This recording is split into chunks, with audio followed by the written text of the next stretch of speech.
PC Kurel, राष्ट्रीय संयोजक राष्ट्रीय भागीदारी आंदोलन। जी, आज इस तरह का माहौल हमारे देश में अराजकता का फैला हुआ है। कोई कह रहा है कि जो है जातिगत आधार पर लोग बंटते जा रहे हैं, तो कोई कह रहा है कि धर्म के नाम पर बंटते जा रहे हैं। तो ऐसे में आपका संदेश होगा?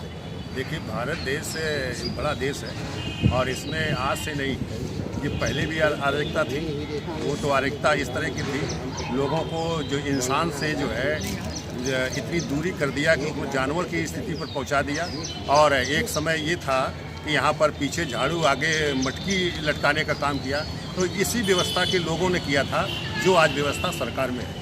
वो जो है मानव विकृतियाँ का ये सवाल है और इसलिए आज ये बड़े पैमाने पर बढ़ गई।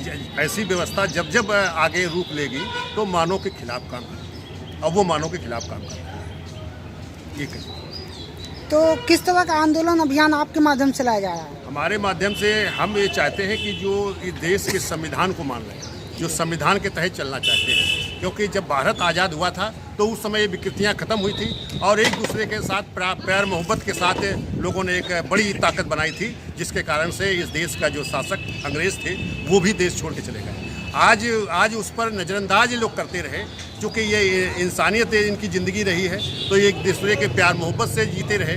तो एक व्यवस्था ऐसी है जो इनके खिलाफ मुहिम छेड़े रही, जो मानव से दूर करने का काम करती रही। वो आज इतनी बड़ी ताकत हो गई, जो देश की शक्ति बन गई और एक ताकत बन गई, जिसके कारण से आज फिर से वो मानव को दूर कर रहे हैं। ये भ्रष्टाचार, बलात्कार और मानव हिंसा इस देश में अब आ गई है। क्या लोकतंत्र नाम की कोई चीज़ है? सरकार क्या सही से काम कर पा रही है? लोकतंत्र को आज तक ना तो सेकुलर मिजाज वाले लोगों ने समझ पाए हैं, ना जो है जो विकृत सामाजिक व्यवस्था के लोग हैं उन्होंने लोकतंत्र को के अपने उपयोग में लोकतंत्र का उपयोग किया है। आज लोकतंत्र का माने प्रतिनिधित्व से जुड़ा हुआ है।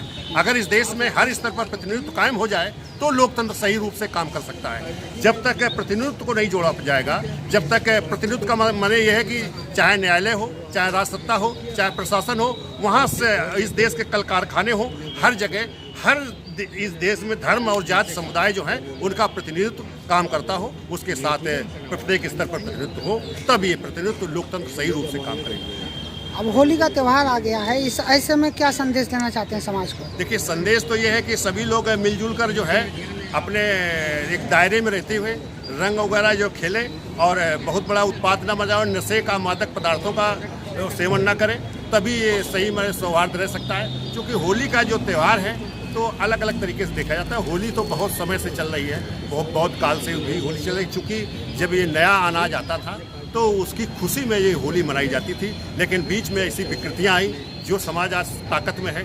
उसी समाज के वह पूर्वजों ने इस देश में जो है एक जो होलिका का नाम से जो एक बहन थी, जिसका जो है बलात्कार भी किया और जला दिया उसी होली में। तो इसलिए ये बात बहुत प्रभावी हो गई। वो इसको बहुत खुशी से मनाते हैं, लेकिन अब हमारी खुशियाँ कमज़ोर हो गई, क्योंकि अब वो जो फसल से संबंध रखता था वो फसल का संबंध न रहकर उस हत्या का संबंध बन गया है, उस जो बलात्कार का संबंध रह गया है। इसलिए लोग इसे उस बात पर न जाएं, लेकिन अपने तरीके से उस फसल के जो नई फसल आती है तो उसी हिसाब से खुशियाँ मनाएं तो ज़्यादा अच्छा होगा। लेकिन लोग बहुत पूजा करते हैं होलिका माता कह के, और बहुत परिक्रमा करते हैं और बड़े अच्छे तरीके से मनाते हैं। देखिए, पूजा तो ये तो सवाल ये था, क्योंकि आस्था हमारी इतनी थी कि अनाज लोग भूख से मरते थे। पहले अनाज कम पैदा होता था, आज अनाज तो ठीक से पैदा होने लगा है।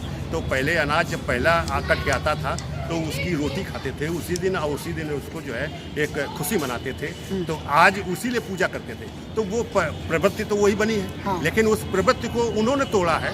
आज वो भी हमारे साथ होकर होली मनाते हैं। वो उनकी खुशी अलग है और हमारी खुशी अलग है, दोनों की खुशियों में अंतर है। तो ये इस खुशी को, लेकिन हम ये चाहते हैं कि इंसानियत दायरा बना रहे और वो विकृतियाँ दोबारा जन्म न लें। इसलिए मैं चाहते हैं कि भाई ज़्यादा उत्पाद ना हो, मादक पदार्थों का यूज न करें और अपने घरों में शांतिपूर्ण ढंग से होली मनाएं। यही हमारा संदेश है। धन्यवाद।